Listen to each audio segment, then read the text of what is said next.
Saya tadi terkejut pas selesai sholat. Assalamualaikum warahmatullahi wabarakatuh. Assalamualaikum warahmatullahi wabarakatuh. Pas saya tengok ada gambar, ada ustadz ganteng kali. Lama saya termenung, yang hebat lah orang ini mengeditnya. Sampai aku pun tak kenal.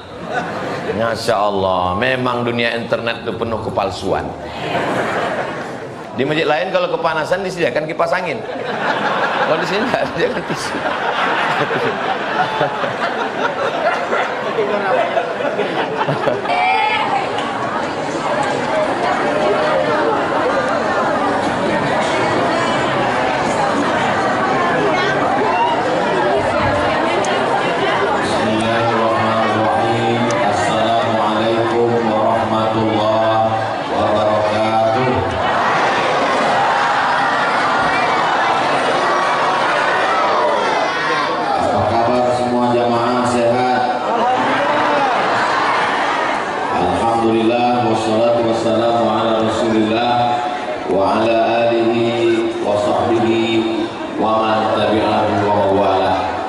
Subhanaka la ilma lana illa ma 'allamtana innaka antal alimul hakim. Rabbi shrah li sadri wa yassir li amri wa hlul 'uqdatam min lisani yafqahu qawli. Saya sudah lama juga lah rasanya menyampaikan tausiah ini, tapi baru di Sido Mulyo inilah rasanya ceramah dalam akuarium. Ya, ditengok orang itu dari luar. Insyaallah, tabarakallah. Sama-sama kita hormati Pak Camat beserta perangkatnya, ketua beserta seluruh pengurus masjid, hadirin hadirat, alim ulama, cerdik pandai, tokoh masyarakat, yang besar tak dihimbau gelar, yang kecil tak dapat disebut nama, encik-encik, perempuan, tuan-tuan, jemputan majlis. InsyaAllah semuanya dimuliakan Allah Subhanahu wa ta'ala. Amin ya rabbal alamin. Tema kita pada malam hari ini, bersinergi membangun umat. Bersinergi ini bekerja sama. Bagaimana kita bisa bekerja sama membangun umat ini? Yang dibangun itu apanya? Sesuai dengan lagu Indonesia Raya, yang pertama dibangun itu adalah bangunlah jiwanya. Banyak yang tak hafal lagu Indonesia Raya nampak. Yang pertama dibangun dulu, bangunlah jiwanya.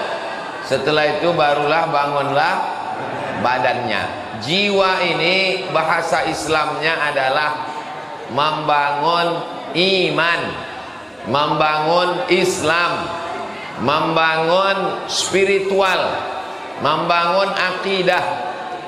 Jadi masjid-masjid dan musola yang ada di Sido Mulyo bersinergi, bekerja sama untuk membangun akidah anak-anak kita, supaya mereka dalam keadaan la ilaha illallah Muhammadur Rasulullah sallallahu alaihi wasallam.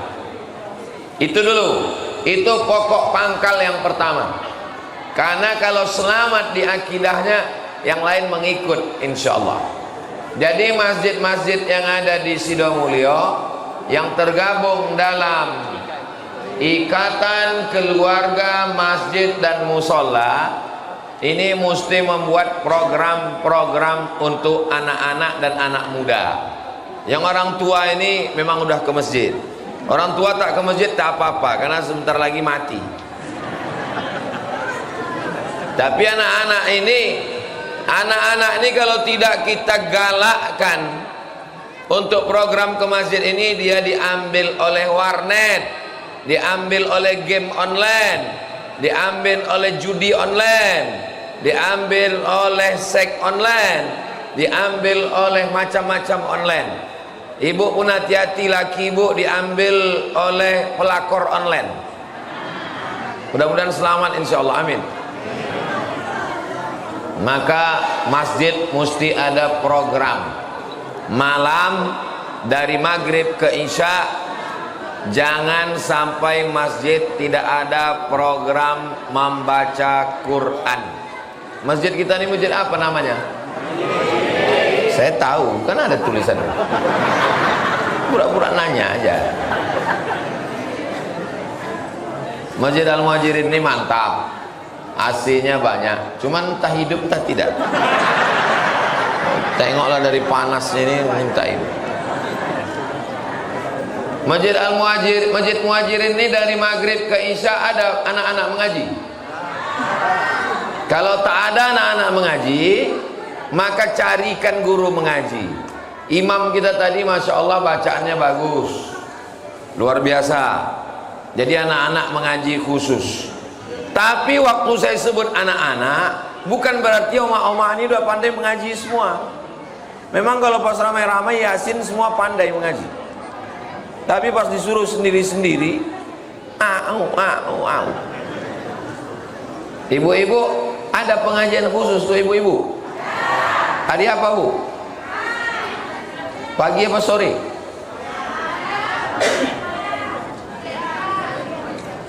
Anak-anak dari maghrib ke isya wajib, otomatis dia sholatnya 2 kali berjamaah, maghrib berjamaah, isya berjamaah. Ibu-ibu, kalau di tempat saya, ibu-ibu saya khususkan sore habis asar baca Yasin, Fatihah, Qul huwallah, Rabbil falaq, Rabbin nas, pangkal Al-Baqarah, ayat kursi, ujung Al-Baqarah, tahlil la ilaha illallah, berdoa, habis itu baru pengajian.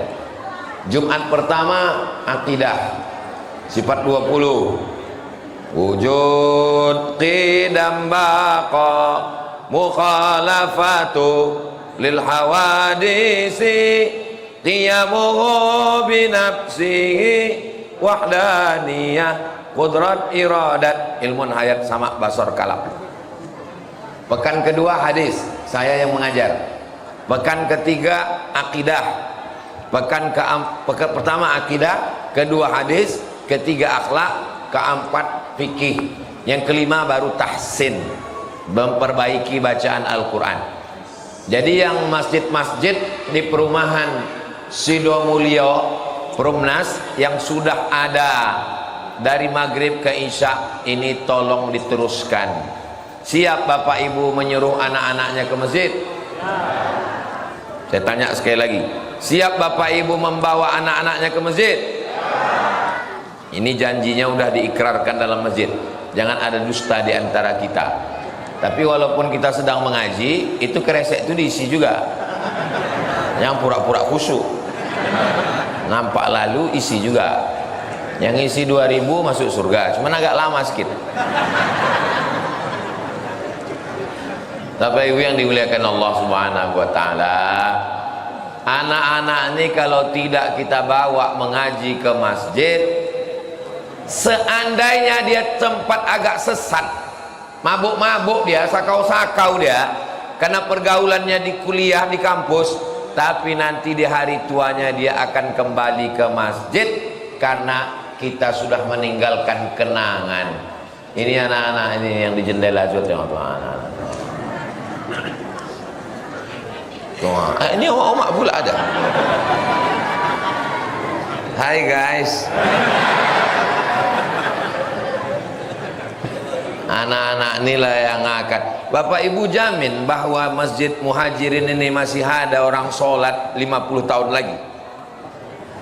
Jamin. Saya yakin 50 tahun lagi masih tetap ada tabligh akbar di sini. Dari mana Ustadz yakin? Anak-anak inilah yang akan menghidupkan masjid ini insya Allah. Sampai suara saya keluar, dengar kalian? Suara kalian tak ku dengar. Bapak Ibu yang dimuliakan Allah Subhanahu wa taala, jangan bangga dengan masjid yang besar, karena di Andalusia masjid besar sekarang jadi museum, tak boleh orang sholat di dalam. Jangan bangga dengan kota mayoritas muslim, dulu juga muslim, betapa 700 tahun di Andalusia.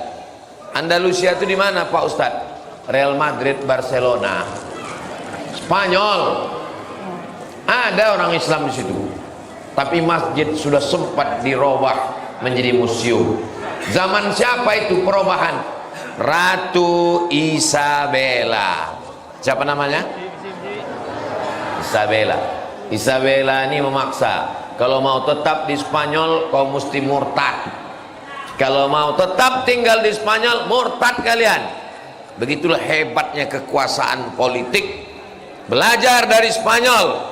Politik kekuasaan kalau dipegang orang tidak seakidah. Tuh contohnya. Toleransi, toleransi, toleransi. Macam tak paham kita toleransi. Orang Riau inilah orang yang paling bertoleransi. Betul? Mana buktinya? Kalau dibilang orang Riau ini paling bertoleransi, mana buktinya? Kasih saya 3 contoh toleransi orang Riau. Mana yang anak muda? Aduh, anak muda.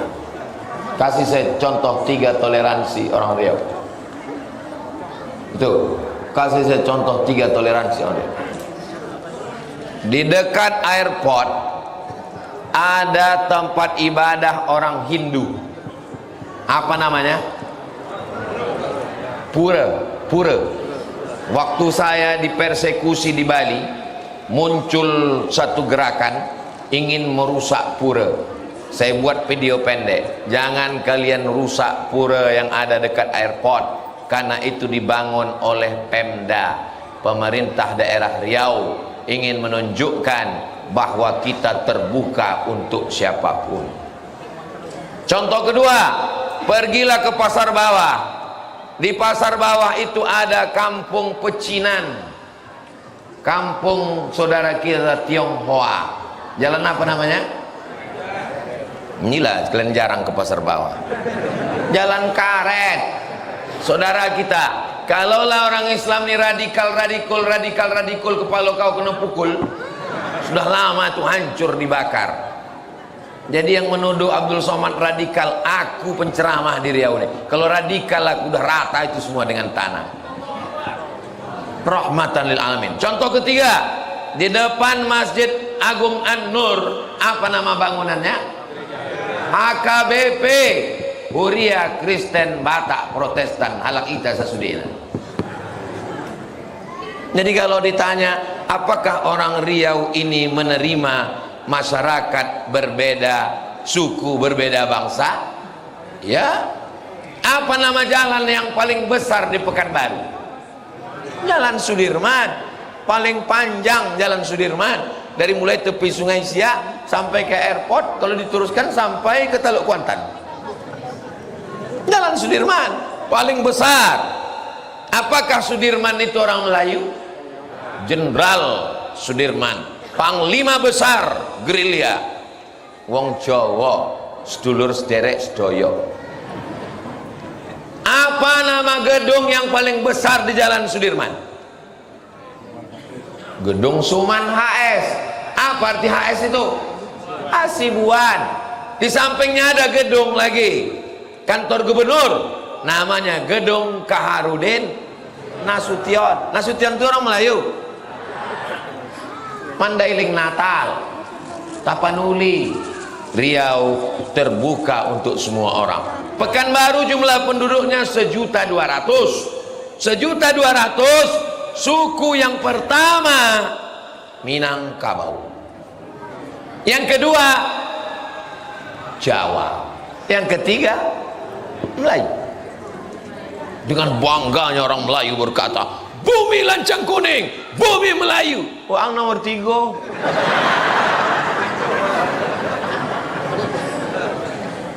Di mana bumi dipijak, di situ langit dijunjung. Di mana orang Melayu bertanja, di situ perempuan bertudung.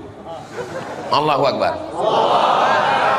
Jadi kita bisa bersinergi kalau kita bisa bekerja sama antar suku, antar agama. Masalah antar agama, jangan ajari orang Riau ini bekerja sama, bersinergi antar agama. Tapi dalam masalah akidah jelas, wala ana abidum ma'abattum wala antum abiduna ma'abud lakum dinukum. Jangan latah, ini banyak latah. Kunjungi pula. berselawat pula di dalam tempat ibadah dia. Salatullah, salamullah. Apa ini? Ini namanya sinkretis, menggabungkan agama. Saudara kita itu pun tidak senang karena itu merusak agamanya. Ini nanti akan lahir generasi yang membingungkan seperti yang terjadi di Campa. Gara-gara ingin damai, akhirnya orang Islam bergabung dengan Hindu. Hindunya rusak, Islamnya rusak. Islam tidak, Hindu tidak. Kita ingin tetap Muslim, kau saudaraku dengan agamamu, kami dengan agama kami, tapi membangun lingkungan kebangsaan dalam bingkai NKRI. Kita tidak lagi tinggal di negara Kesultanan Melayu Riau Siak Sri Indrapura, karena Sultan Syarif Qasim II sudah menyerahkan kedaulatan tahun 1946 kepada Presiden Insinyur Soekarno. Sekarang kita sudah berada di Indonesia. Indo artinya India, Nesia artinya pulau-pulau. Indonesia pulau-pulau yang ada di Bali, India. Makanya kita agak-agak mirip-mirip India sedikit. Kulitnya aja, hidungnya jauh. Saya tadi terkejut pas selesai sholat. Assalamualaikum warahmatullahi wabarakatuh. Assalamualaikum warahmatullahi wabarakatuh. Pas saya tengok ada gambar, ada ustadz ganteng kali. Lama saya temenung, yang hebat lah orang ini mengeditnya. Sampai aku pun tak kenal. Masya Allah, memang dunia internet itu penuh kepalsuan. Saya takutnya ini direkam orang ini, difotonya, besok dipostingnya di Instagram sama Facebook. Temukan 8 perbedaan.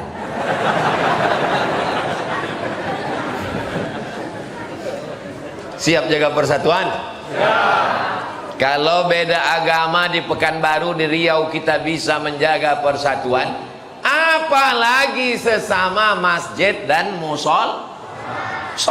Ini acara besar ini bisa terwujud. Ini kan karena rukun antara masjid dan musola ini kan, betul? Walaupun penetapan masjid ini memang agak lama juga saya dengar musyawarahnya.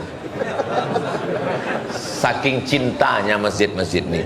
Setiap masjid nih katanya Ustadz Somad mesti ke masjid saya, Ustadz Somad mesti ke masjid saya. Sedangkan jadwal Ustadz Somad ini 1 bulan untuk Pekanbaru cuman 5 titik.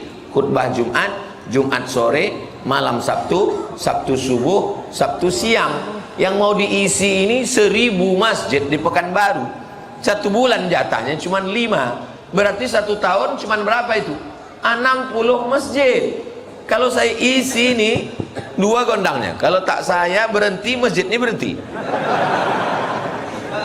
Alhamdulillah, bersatu musola dan masjid Sidomulyo, dipilihlah Masjid Muhajirin. Kenapa Masjid Muhajirin ini yang lulus? Saya yakin dan percaya karena dilihat dari sarana prasana, memang Masjid Muhajirin yang paling bagus mungkin. Karena saya belum juga nampak masjid yang lain. Sound sistemnya bagus, kaligrafinya bagus, AC-nya, kipasnya bagus, atapnya bagus, ada daftar keuangannya lengkap, walaupun belum ada duit masuk nampaknya. Ya, belum ada duit keuangan masuk. Ada pula lapor keuangan anak yatim, fakir miskin, suara imamnya bagus, kaligrafinya cantik. Jadi mudah-mudahan masjid-masjid lain ambil contoh Masjid Muhajirin ini, insya Allah. Ada sekolah MDA-nya. Nah, ini penting. Jangan masjid itu hanya sekedar subuh, zuhur, asar, maghrib, isya. Anak-anak sekolah di mana? Jadi kalau membangun masjid ke depan, siapkan tanah lapang, tanah kosong, supaya ada anak-anak sekolah MDA.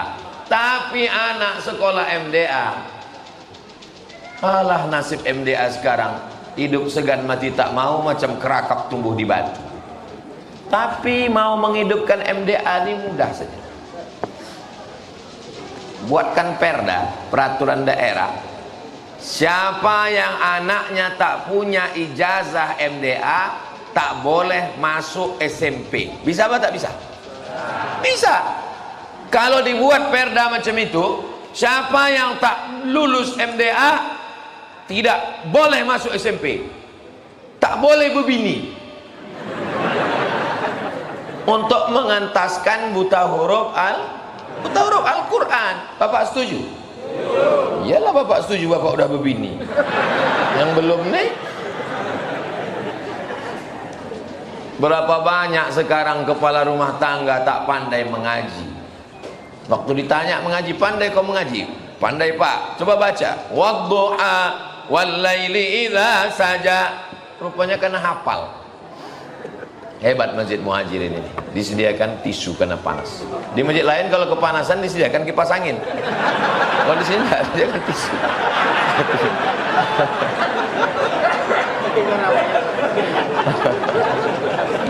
Bapak Ibu yang dimuliakan Allah. Ada pula pengawalnya sebelah kanan. Pengawal pun kepanasan pergi pula ke belakang mencari kipas angin. Anak-anak jangan sampai tak mengaji, karena tanggung jawab mengaji ini tanggung jawab ayah atau ibu. Ayah, bapak hati-hati pak.